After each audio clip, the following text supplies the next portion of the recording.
নমস্কাৰ ফেচবুক পেজৰ নতুন এটা ভিডিঅ'লৈ স্বাগতম জনাইছোঁ আৰু আজি আমাৰ ছোৱালীজনী আমাৰ লগত আছে আৰু আজি আমাৰ লগত হৈ যোৱা এটা ঘটনা মই আজি আলোচনা কৰিবলৈ যাম আপোনাৰ লগত আৰু কি হ'ল মানে আজি আমি ৰাতিপুৱাই মানে মৰ্ণিং ৱাক কৰিবলৈ গৈছিলোঁ তো মৰ্ণিং ৱাক কৰিবলৈ যাওঁতে আমি তাত কিছুমান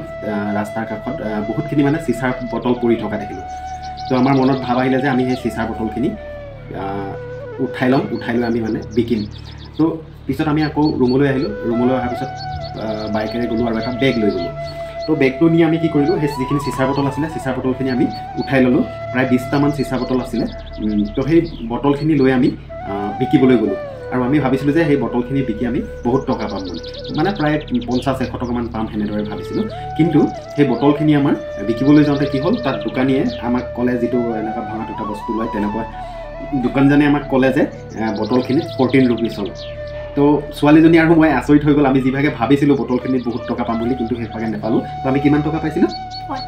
14 ৰুপিজ পাইছিলোঁ তো সেই 14 ৰুপিজ পাওঁতে তো তেতিয়া মই ছোৱালীজনীক বুজাইছোঁ যে পইচা ইনকম কৰাটো ইমান সহজ নহয় আমি যিবোৰ আমি ৰাস্তাৰ কাষত এনেদৰে কাচৰা বুটলি থকা আমি সৰু সৰু ল'ৰা বা এনেদৰে মহিলা এনেদৰে দেখা পাওঁ সেইবোৰক দেখি আমি মনতে ভাবোঁ যে তেওঁলোকে বহুত কমাইছে বা তেওঁলোকে ইমান মেহনত কৰে কিন্তু সেই মেহনতৰ ফলটো আমি ভবাৰ ধৰণে নহয় মানে তেওঁলোকে ইমান মেহনত কৰি ইমান বটল চটল উঠাই লৈ যায় গোটেই ৰাস্তাটো চাফ কৰি মেলি বা এনেকুৱা কাচৰা চাফ কৰি মেলি সেইবোৰ বিকেগে কিন্তু তেওঁলোকে খুব কম এটা পইচাহে পায় বা আমি এতিয়া সেইখিনি বস্তু বিকি বা উঠাবলৈ যাওঁতে আমি কি হৈছে বিভিন্ন ধৰণৰ সমস্যাৰ সন্মুখীন হ'বলগীয়া হৈছে আমাৰ মানুহ চাবলগীয়া হৈছে আমাৰ লাজ চৰমৰ কথা আছে আমাৰ ইজ্জতৰ কথা আছে তথাপিও আমি মানে লাজ কাণ নাইকিয়া কৰি আমি সেই বটলখিনি উঠাই আমি দোকানত বিক্ৰী কৰিলোঁ আৰু আমি অকল 14 ৰুপিজ পালোঁ সেই 14 ৰুপিজৰে তুমি কি কৰিম বুলি ভাবিছিলা মই কালাৰ কিনিম বুলি ভাবিছিলোঁ কালাৰ কিনিম কেলে চিপছ কিনিব পাৰিছিলা 14 ৰুপিজত 10 ৰুপিজ এটা চিপছ পালা কেলে নিকিনিলা এতিয়াহে গম পালোঁ কি মেহনত ফল কিমান হয় মানে কিমান মেহনত কৰিলে মানুহে পইচা পায় এতিয়াহে গম পালা এটা 10 ৰুপিয়াৰ কাৰণে আমি কিমান এটা 14 ৰুপিজৰ কাৰণে আমি কিমান মেহনত কৰিলোঁ নে নাই হে তো আমি বাইকত তালৈ লৈ গ'লোঁ তো বাইকত সেইডোখৰলৈ বটলখিনি লৈ যাওঁতে আমাৰ কিমান খৰচা হ'ল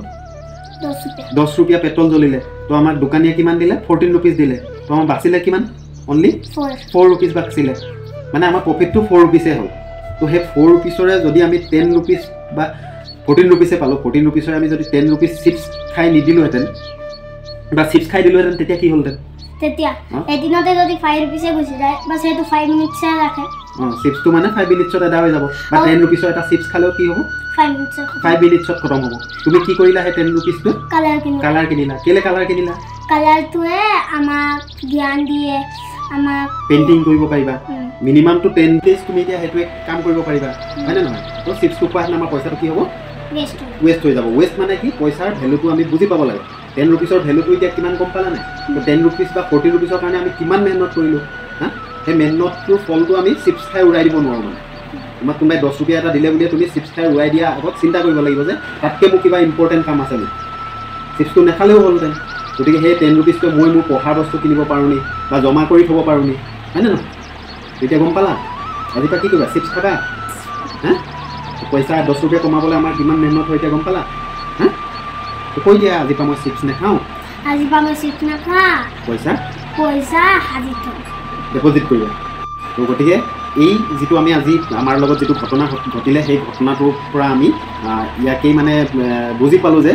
পইচাৰ ভেলুটো যথেষ্ট বেছি সেইটো 10 টকাই হওক বা 5 টকাই হওক সেই আপুনি 10 টকাটো কেনেকৈ কমাই আনিছে তাৰ লগত কিমান মেহনত জড়িত হৈ আছে সেই কথাটো অকল আপুনিহে গম পায় বা আপোনাৰ ল'ৰা ছোৱালীয়ে গম নাপায় গতিকে ল'ৰা ছোৱালীক সেইটো সদায় বুজাবলৈ চেষ্টা কৰিব যে আপোনালোকে ঘটি অনা পইচাকেইটাৰ কিমান ভেলু আছে বা আপুনি সেই পইচাটো আপুনি ল'ৰা ছোৱালীয়ে কেনেদৰে খৰচ কৰিলে ল'ৰা ছোৱালীয়ে বেছি উপকৃত হ'ব বা ল'ৰা ছোৱালীয়ে চিপছ খাই পইচাটো উৰাতকৈ তাই বেলেগ কিবা কামত খটাব পাৰে নে নোৱাৰে তাৰ জ্ঞানখিনি দিবৰ কাৰণে ল'ৰা ছোৱালীক এনেধৰণৰ কিছুমান আপোনালোকে কাম কৰি দেখাব যাৰ কাৰণে ল'ৰা ছোৱালীৰ পইচাৰ মূল্যটো যাতে বুজি পায় তো আজিলৈ ভিডিঅ'টো ইমানেই আৰু আমাৰ পৰা আপোনালোকে এই যিটো আজি আমাৰ ঘটনা হ'ল এইটোৰ পৰা